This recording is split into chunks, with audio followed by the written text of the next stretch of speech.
Good morning. I'm Cappy from Always in Stitches in Noblesville, Indiana, and we as a staff just put together all the blocks for the quilt behind me, which is the Stitch Pink Moda quilt, and we have 22 people on staff, and almost all the staff picked a block and made one. So we're really excited to be able to be part of this program, and I'm getting ready to put the binding on, and so, well, actually it's getting ready to be quilted, but I'm getting ready to cut the binding.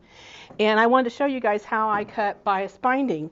It's not a big secret, but I think when you say the word bias binding, a lot of times people are kind of like, I don't want to do that because bias binding, oh my gosh. I've kind of got a quick and easy, lazy way to do it. And I really kind of like to make bias binding. I prefer bias binding on my quilts because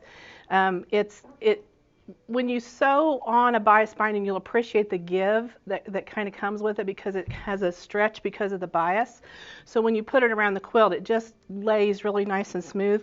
And there is a certain durability that comes with using the fibers that are cross-hatched instead of square with the edges of the quilt. So bias binding is preferred. Straight cut binding is fine. There's nothing wrong with it. But when I've got opportunity to do bias binding, I typically do. I always have a stash of bias binding in my sewing room. Sometimes I just need a little piece because I make a lot of bags and things. So sometimes I'll have a little piece that I can put on a bag, or even just make a small quilt, or if I want to make a scrappy quilt. So I always, when I make bias binding, I cut 1 yard and 1/4 because I want a square. So 36 inches is 1 yard, and when you add 1/4 to it, makes it 9. Makes it 45 inches, and most of my fabric is 45 wide-ish. So it's not a perfect square, but I'm always going to cut 1 yard and 1/4 when I cut my piece for my bias binding. Now, even if my quilt doesn't need that much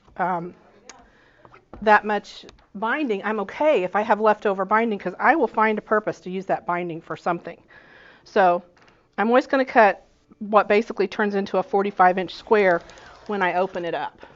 Okay, so there I cut my piece, and now what I have is basically a big square of fabric because it's as wide as it is long. It's exactly a square, which is what I want when I cut. Now, for the purpose of what we're doing, I'm not going to press this, but I would press this nice and flat, and I'll make it work because it's biased and it'll cheat. But typically, I'm going to press this so that it's nice and flat. I'm going to use my best press or my flatter so that it's kind of stable. But I'm not going to have time to do that this morning. I'm still going to show you how to cut this. So here's how I cut my bias binding, and I always put the right sides together. But now because I have a square, I can just go like this. And I'm going to have a little hanging over on the side because even though fabric says it's 45, it's usually 40-ish, 42, depends. If I pressed it, I might have got a little better. But you see, it just makes a big square. And I've got some hanging out over there, but I'm not going to worry about it. I'm just going to leave it there. And if these ends aren't exactly perfect, I'm not going to worry too much about that either. But I'm just going to flatten this out so it's nice and flat. Okay? That's another use for one of those. See, you guys probably didn't even think about that, but this kind of helps flatten things out. So here, right here, this is my bias edge right here. This is where I want to cut my pieces, and I want to remember that as I fold this. So, and I know there's a way where you like cut these in half and sew them back together and blah, blah. No, I don't have time for that stuff. I make too many quilts. So this is my quick way of doing it. So I'm going to fold this up, and I'm going to keep this nice and square here. So that goes like that. And I want to remember, this is my bias. I'm always going to cut on this folded edge. I'm not going to cut the other sides. I'm going to cut that, but I'm going to keep this nice and smooth. And had I pressed it like I should have. Do as I tell you, not as I do, okay?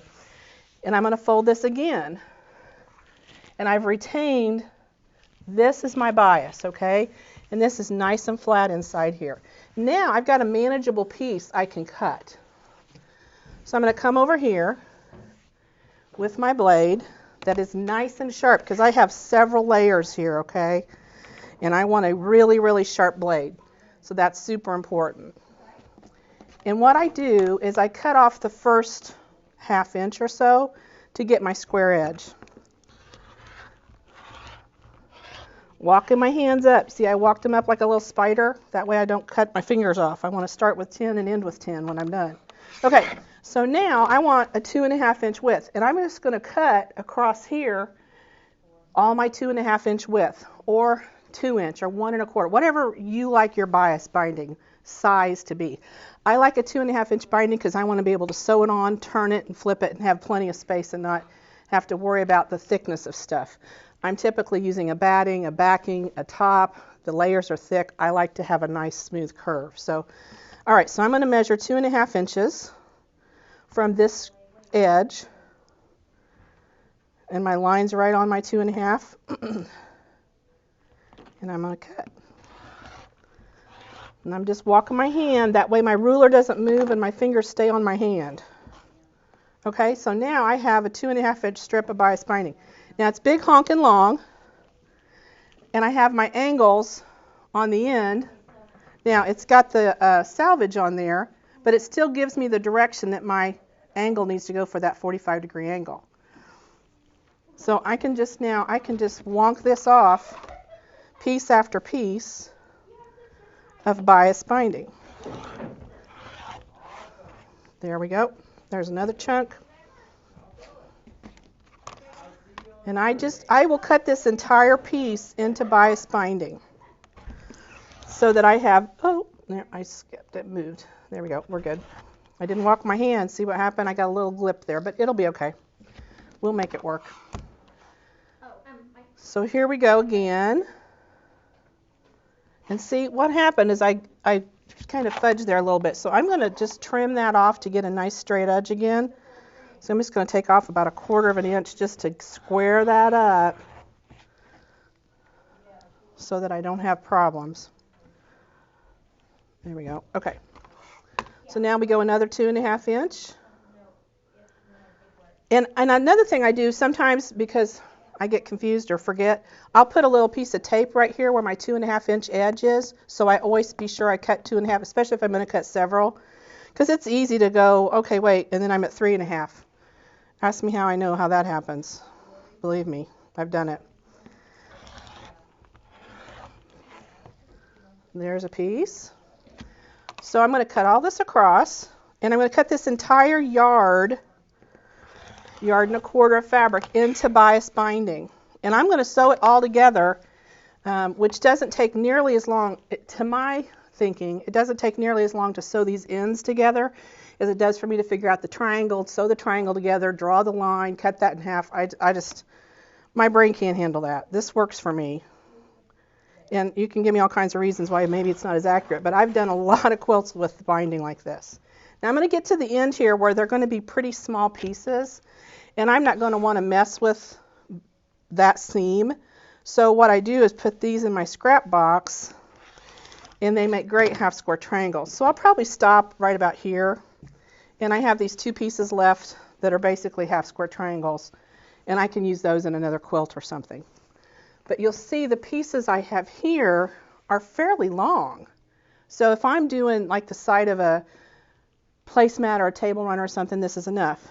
If somebody wanted to make like a matching pillow for their quilt, could they use that to trim their pillows? Oh yeah, absolutely, absolutely. And yeah, oh yeah, you can use this for binding on anything. And what makes it super simple now is I'm going to sew these together. And the trick is, what's so cool is because of the way this was folded, you're always going to have an end match. They're always going to come together like they're supposed to. So when I sew this together on my sewing machine, and this is that magical number, and Peter, you're going to have to get in close to see this. But when I layer these together, I want these 2 pieces so that my 1/4 inch is from there to there and there to there. Now I can tell you, because I'm crazy to know these kind of things, this is actually like 3/8 of an inch from that tip to this edge. But I've eyeballed this enough that I can put that right on there and sew that seam, and this pops open, and I'm done. It's my finished seam. What I'm going to also do is go back, and you can stay up close on these. You know, your ruler has all these lines on them, and sometimes we don't know what they're for. Well, now I can go in and see this 45-degree line right here. It's a line that says 45 degrees. I'm going to put that on. Oops. Gotta get it the right way. This way. No. Well, it doesn't really matter. As long as I put this 45-degree line on the long part, then I can cut this part off because I don't want the selvage.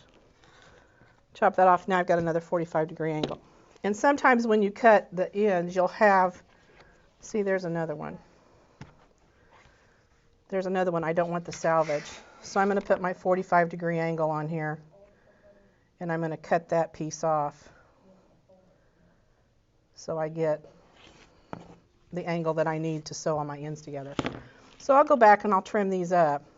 And then I'm literally going to sew this into one long, and it's going to be long, bias binding strip. And I'll use that to go around my quilt. Then the pieces that are left, I just store. I just have a little bin full of leftover pieces. And the question is going to be, how many inches do you get out of a yard? I want to say it's about 400 inches out of bias binding when you do it this way, which is more than enough to do just about any quilt. But you can see they're all perfectly cut. They've already got the angle on the end, and now I just have to sew them together. And I have my bias binding. So there you go. That's a quick, easy way to sew it. And like I say, I do a lot of quilts this way.